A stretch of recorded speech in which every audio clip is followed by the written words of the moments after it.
welcome back to my channel. I'm so happy that you clicked on this video and I can't wait to get into what I have prepared for you guys today. So in today's video, I am going to be helping you guys prepare to move into college. So I remember a year ago I was preparing for college and buying all my dorm things and getting ready, but I had no idea what the first day was actually going to be like. I knew it was gonna be crazy and chaotic, but I was not prepared, to say the least. I hope this video helps you guys get prepared, maybe get a list going of things you need to do, and just give you guys the best experience that you can have on your first day. So if you're not already subscribed, make sure you do that, like this video, and comment down below if you're going to be doing school online or if you're going to be actually attending a university in the fall. As of right now, I will be attending a university in the fall in person, but you know, everything can change with everything that's happening in the world right now, so just stay updated with your university and follow all the CDC guidelines on the coronavirus.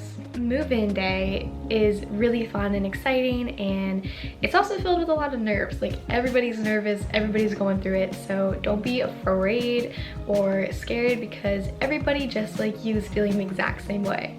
One thing I recommend is while you're waiting in the lines to get your keys and your room card, kind of just like small talk with people, say hi. Usually your RA will be around and they'll introduce themselves to you, so you can always, you know, find people there and just introduce yourself to your RA and become friends with them, because if you ever get in trouble, you're gonna want to be on their good side. Your RA is the person that is your resident, like, assistant director of your floor. So basically they just check, they do the room checks, they make sure that nobody is like up past curfew, and they also make sure that everybody is well and that they're okay and they're all, you know, I guess what I just said, well.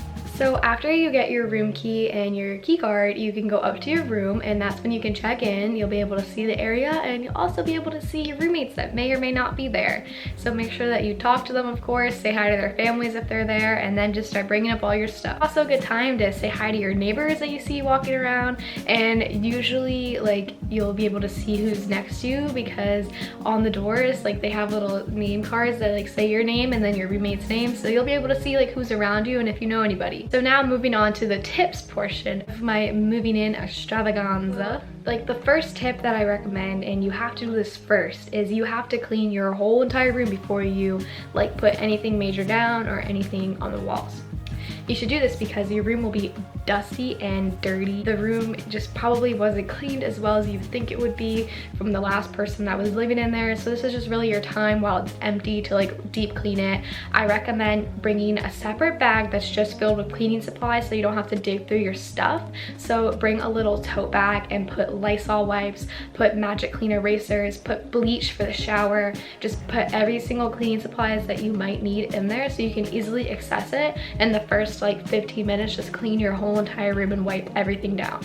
I did this and it was the best thing I could have done because I was shocked at how much dust collected from no one living there for 3 months. It was insane. The first thing you want to think about is when you're moving in, who you're going to bring with you. So normally you can have your whole family come, or you can have a friend, but maybe in the fall you're only gonna be allowed to have one person. So make sure that person is strong, and make sure they also have good taste in like your design, because I know for me, like, if I were to bring my dad, well, he could lift everything and carry it for me, but he wouldn't know where to put anything, and he wouldn't know how to like hang anything up that was like clothes or like organized, you know, all the necessities. So maybe if you're only limited to like a certain amount of people, bring your mom, bring your sister, bring maybe your best friend from home, so that they can, you know, help you carry things, but they can also help you organize and put everything away. The next thing you're gonna make sure that you're going to want to bring is a rolling cart or something that rolls, because chances are those carts that carry all your things are going to be taken, or somebody's gonna be using them. So you're either gonna have to wait in a super long line to get one, or they're not gonna have any. So what we did is my sister had this wagon,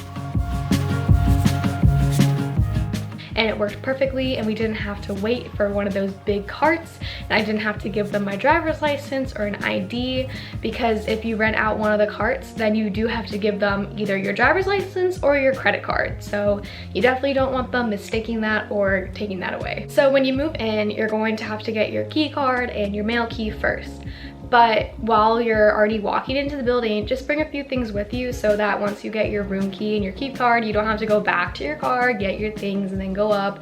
Bring as much as you can that first time so that after you get your room key and your key card, you can just go up to your room, drop it off, and then go back down. Because chances are you're gonna wanna see where you're living right away, so that will give you a chance to see the room, the layout, what you need to bring, what you don't, and then you already have things with you so you don't have to go back to your car. It's really important to figure out what floor you live on. So like for me, I lived on the 3rd floor, so that meant I had to take the elevator because you would need a key to open up the stairwell. So I had to think about, okay, how long are the elevator lines, how many people can fit in the elevator, etc. So again, this is why it was really helpful to bring my own wagon because it fit really nicely in the elevators. Some other things that are helpful to have on moving day is like organizers. So if either that's like a shoe rack holder or like a clothing rack, or if you have desk organizers, definitely lay that out first so that you can start organizing things instead of just throwing things in random places. You're also going to want a lot of command strips. You're going to want more than you think, so make sure you have at least 20 of them, if not more, because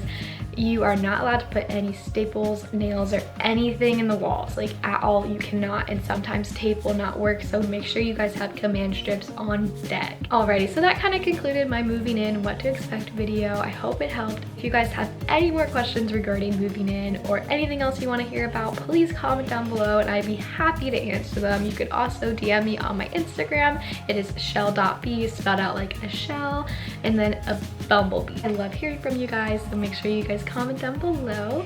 I can't wait to see you guys in my next video. Thank you guys so much for watching. I'll see you guys then. Bye.